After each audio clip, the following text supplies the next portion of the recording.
No, actually, I've never been comfortable with the whole adoring fan club thing. Perhaps that's why I find your obvious disdain for me so refreshing. Obvious? I was trying so hard to hide it. Hey, Karl. Congratulations on winning this month's 11 Second Club animation. That looks amazing. I'm Jason Martinsen. I'm a mentor, animation mentor. I've been a mentor there for more than 15 years now. I currently work at Real Effects. The last project I was on is coming out December 10th. It's called Back to the Outback. And if you go to jmartinsen.com, you can see my website and all the work that I've done over the years. It's quite a bit of different projects. But today I'm going to give you some thoughts and feedback on this awesome animation. Let's just play it for everyone to see. No, actually, I've never been comfortable with the whole adoring fan club thing. Perhaps that's why I find your obvious disdain for me so refreshing. Obvious? I was trying so hard to hide it. No, actually, I've never been comfortable with the whole adoring fan club thing. Perhaps that's why I find your obvious disdain for me so refreshing. Obvious? I was trying so hard to hide it. I think it's working amazing. The acting is beautiful. The posing, you have some really nice lighting even in here. And the camera angles work really well.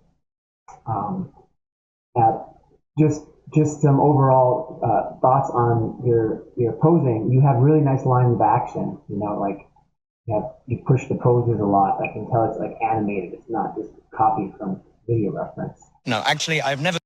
This pose here is quite great and angular and pushed. I think it's working really well. I've never been comfortable with the whole. Most of your poses have really good asymmetry, you know. This is a very clear pose. This is a very strong silhouette. It feels very natural. The character's acting is working very well with his voice read. That's why I find your obvious. I like that you take it and tone down the movement and have that subtle bit in the middle here. That gives the shots a nice texture. Disdain for me so refreshing. And I like the snappiness of that last turn. So there's like some smoother movement, some subtle music, and some movement and some snappy movement here. This pose also is quite appealing. Obvious? I was trying so hard to hide it. And her as well. I like. It's just simple and clean, and I really like the facial expressions you have. So staging-wise, like the first thing that caught my eye off this is staging-wise, there's a couple things you can do that would make this work better. And it's not changing your camera, it's just changing position of character.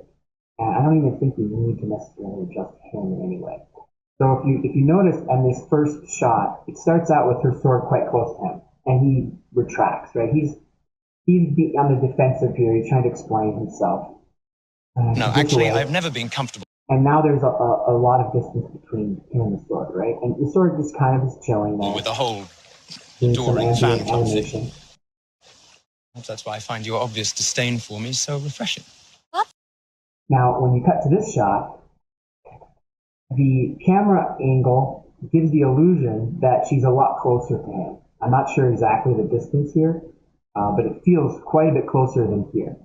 So there's a couple things I think you could do here that would work better for this cut. One is it's really nice to have a cut on movement because it draws the eye to where it needs to be. So you'll notice, and there's a lot of great examples of this in the film Ratatouille between dialogue exchanges. Ratatouille in general, I think, has really great eye direction as we go and frame through action sequences.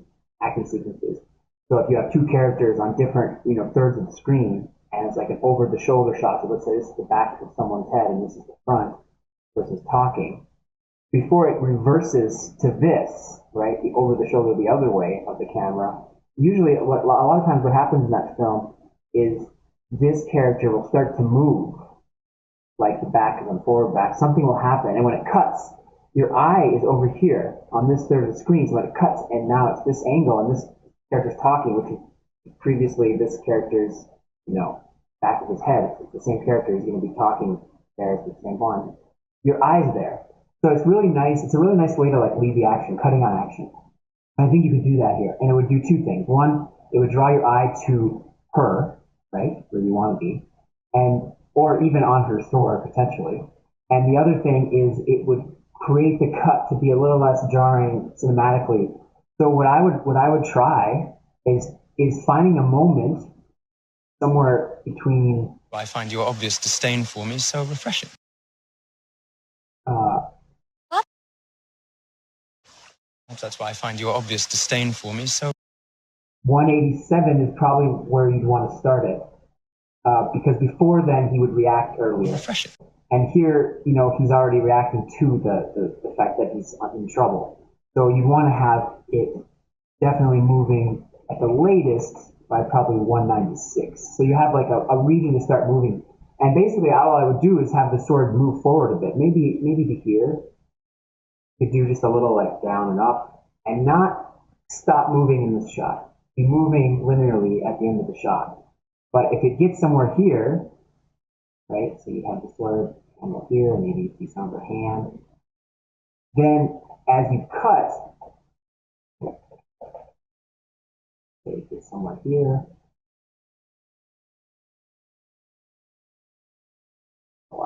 Shot. As you cut, it could start maybe back a little bit. So at the very start of the shot, she's just finishing settling forward. So maybe she would be just a bit farther back.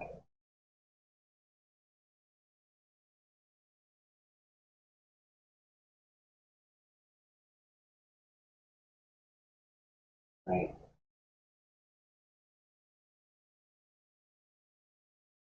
And then over the first few frames of the shot, you get to this position.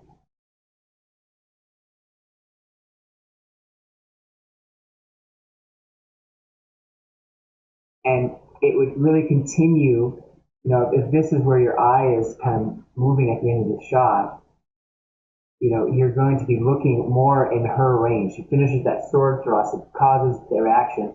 And if that's the case, it would be nice too to have a subtle reaction on him back. Just a little bit, this is over his shoulder, just a little bit of a tiny thing. So he's not frozen at the start of the shot. He's still scared and kind of reacting. And I'm guessing this is his hand. There's something moving at the start of the shot down this object. I'm not sure what it is.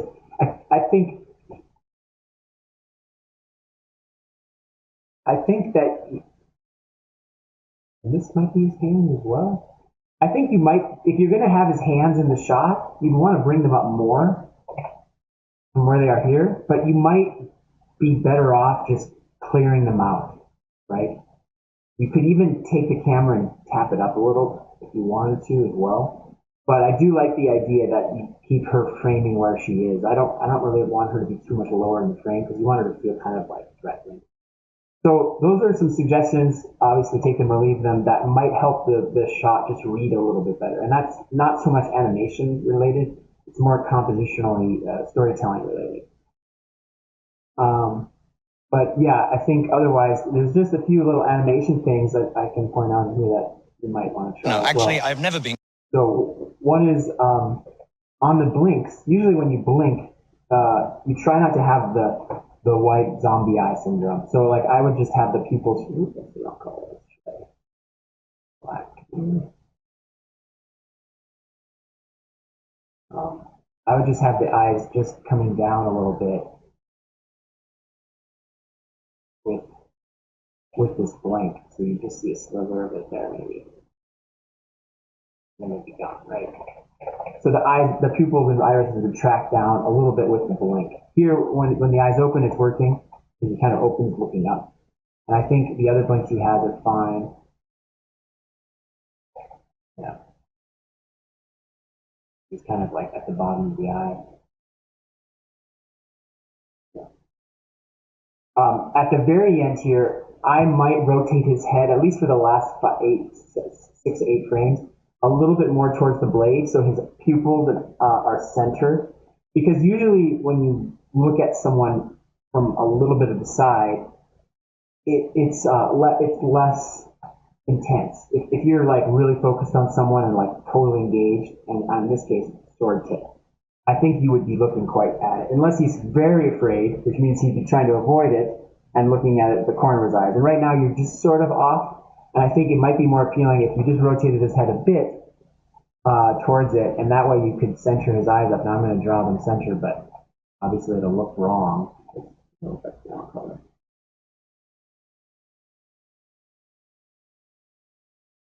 You know, it doesn't quite look like he's looking at the sword anymore. I mean, maybe sort of the sword I drew, but not the sword you have in your seat.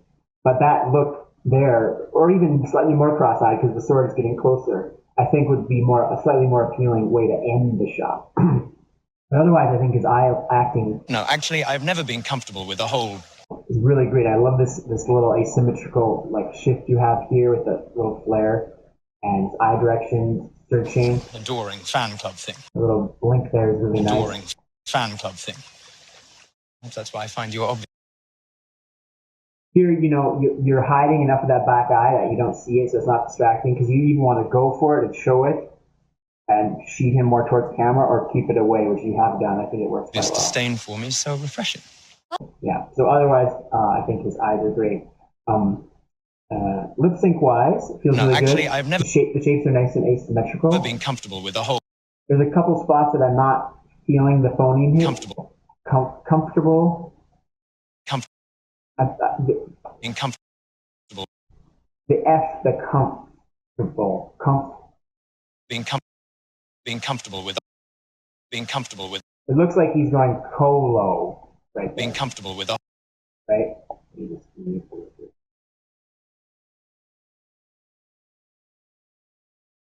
I think maybe it's too early. It looks like there's the F. Or comfortable. But there's a B that you're missing. Comfortable, right? And when I hear the F sound, it's actually later. The F is obviously you want to hit the sound early. Never been comfortable. But I think the F sound is coming around 36.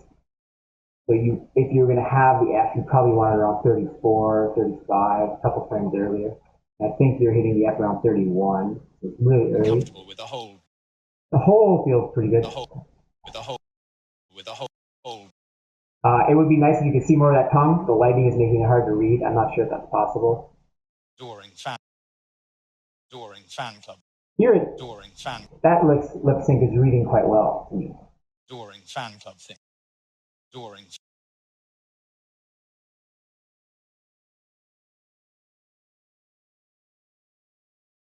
Adoring fan club thing. One thing that might be nice here is, and this is super subtle, is when he has fan club, and this is the thing. So what if these two shapes here were just a little bit narrower? Same shape, but a little narrower, and you just bring the corners in.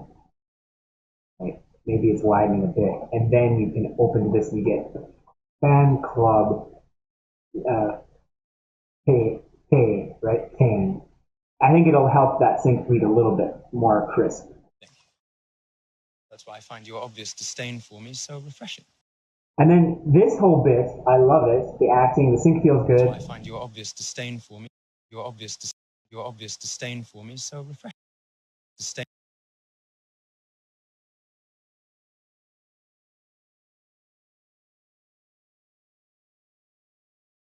I think the me, rather than going up as much in a sneer, I would try to drop it more. So have the M shapes, both M shapes a little higher. And then on these frames, like dropping the mouth more me, rather than right now it's staying for me. I think it would help be a little clearer. Also, all this lip sync, because he's just here, like playing with his thumb and being very subtle, maybe just toning it down a bit, because it's very articulated, very cartoony animation pose, and it might be nicer to keep it subdued, the contrast between the shapes a little bit, keeping the same shapes but not moving them quite as much. I don't think it's a matter of the jaw. I find your obvious disdain for me so refreshing. Maybe you tone down the jaw a bit too. It's just the overall amount you're changing the mouth. If it could be just 10, 20% less, I think it would be more of like, I think that's why rather than I think that's why you're, because the other parts you're doing that. So that way you get some contrast in the lip sync, right? Posing wise, I really don't have much No, for you. I think you're doing some nice stuff here with the hands. Like, it's really good to do groupings when you do hand posing, like this kind of thing, you know, where you can group fingers together to the Vulcan, sometimes the whole mitts. Whereas it's not as good to do this thing where you have all the fingers spread apart.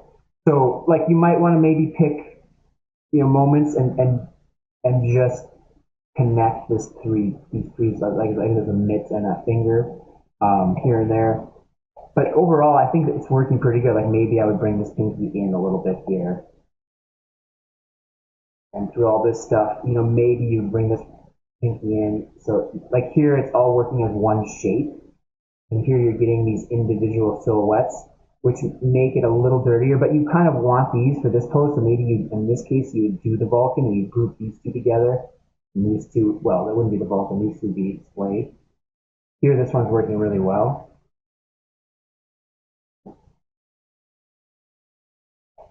Looks like you have a penetration here on the finger, so you might want to have his hand just open up a little bit around there, give it a little variance in the finger posing. Adoring fan club thing. This pose is great. Here you have this very still moment with the thumb kind of going, right? And that's why I find you obvious. Maybe it would be fun to instead of having it constantly moving back and forth. I find you obvious. That's why I find you obvious to. That's why I find you. You have like 5, 1, 2, 3, 4, whatever. 3, 4, 5. Maybe you just do like 1, 2, 3, 4, like a little slower and a little bigger. Make it more about that thumb, like just push that idea a bit more, so it's a little bit clearer, a little less high frequency. That's why I find you. I mean, it works as it is. I think it's just a little bit hard to see because it's so subtle. And the frequency of it makes it feel a little busy to me. So maybe I get rid of one of those. No, actually, I've never been comfortable with the whole adoring fan club. And you have some really nice arcs in your gestures. Like here, this hand coming up feels good. You know, so you might want to tighten up the timing so you have a few more frames in this area. And don't, right now you kind of get there and you start to do this big antic down right away. So maybe even through frame 82, I would kind of keep this pose, and you could probably get it up there a frame or two earlier. So where it is here on 78, maybe it's already there by 76, and you're still moving it through, but you get a little kind of like, not a hold, but a little crisper moment. And when you come down, this sort of like over animated arc down to me is a bit overdone. What I would, and what it does, what it loses you is on the landing. It just kind of slides into position, and it could be nice if it dropped down in an arc as well, but without this flip. So he does this, and then the arc is more sideways. So when he gets here, you can have that wrist straighter, and then feel it take the weight, right? So it can flip up, come down, and it's like an arc out and in. It makes the movement a little bit more complex as far as the animation, so it's not as smooth, but I think it'll feel nicer to have this happen. And you might be able to get that still happen by doing this arc in, but then you'd have to rotate back and then in again, which might seem a bit strange. Now again, what you have is working, but I think there's something just convenient about how it connects there. And I don't know if having this arc is gaining you a lot of like animation appeal compared to having something like, you know, this happen, this showing, you know, connection and then bones taking weight. So it's a choice because what you have is also interesting, right? It's an interesting transition, but you can't really do both because I think it would feel a little awkward. That's why I find your obvious disdain for me. I love that he's so quiet here with his little head back and forth, and the arm gesture works good. But I wonder if this movement in the body, because he kind of does this obvious, could be just toned by half, just keep it more still, like really let it be. Like, don't freeze him. You're doing nice subtle stuff, but make it more subtle. Just let that moment breathe in that beautiful pose you have. Disdain for me. And I think you're burying the pupil a bit too much. Maybe tap it up a little so you can read it better. This disdain for me is so refreshing. That move is great. What I love about it here is how the asymmetry is. You're leading with this hand, and it's really nice finishing with the hands coming in. Obvious. That's all I have. And for her, I don't think I... Obvious. I was trying. I mean, besides the stuff I mentioned earlier. Obvious. You might want to do like start with her brows a tiny bit higher, and maybe the upper lid's a tiny bit higher, and then go to this expression on like frame 209, so you get a little bit of a antic down before the up. And right now when you cut to the shot, it's just opening. And right now I feel it mostly in the brows, not as much in the lids, and it'd be nice to connect the eyes more. So if you started her a little more, actually maybe start her the same with the brows higher, drop the brows a bit, squint her more around 209, and then open to this, the brows and the eyes. And you just get a little bit more connection and a little bit of an antic flair. So you really read this obvious, right? Obvious. I was trying so hard to hide it. And that lip sync feels good. Obvious. I was trying so hard to hide it. I like the animation. Obvious. I was trying so hard to hide it. I mean, you could tone down this arm. It's so far. You want to be looking at her and the sword, and then there's another thing that's kind of moving a lot. Like, you need to move it because obviously there's some offset there. But that little accent you do, I would just tone it down and make it half as much, because this is where the thrust of the action is. So yeah, that's all I got for you. I think it's a beautiful piece of animation, and look forward to seeing more from you.